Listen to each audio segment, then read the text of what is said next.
سڵاوتان لەبێ لە شارپرێسەوە هەواڵی ڕۆژتان پێشکەشەکەم.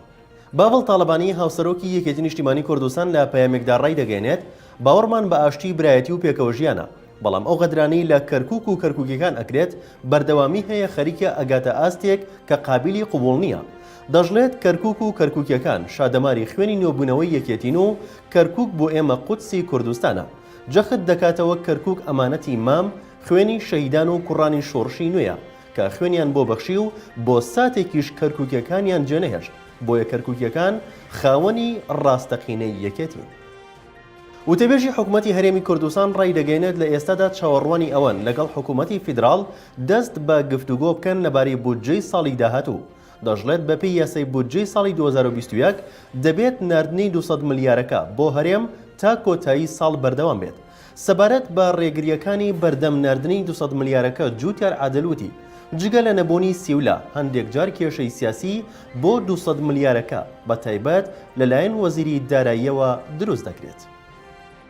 لە کاتی بانگەشەکردن بۆ حیزبەکەی لە شەقلاوە سیدات بارزانی برای مەسعود بارزانی سەرۆکی پارتی دیموکراتی کوردستان ڕایگەیاند بەغدا لە عێراقی نوێدا هەمیشە هەوڵی سەپاندنی مەرجەکانی خۆی داوە.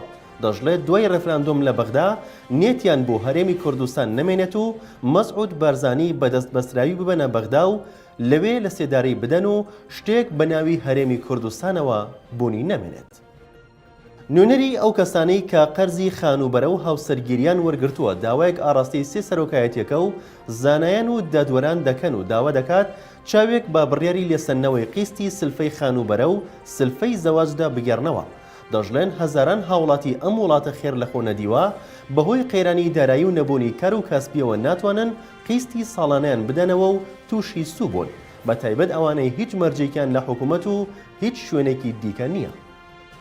ئەمڕۆ سێشەممە نرخی یەک بەرمیل نەوتی خاوی برنت بە پێی بازاڕی نەوتی جیهانی بە $80 سنت مامەڵەی پێوەکرا.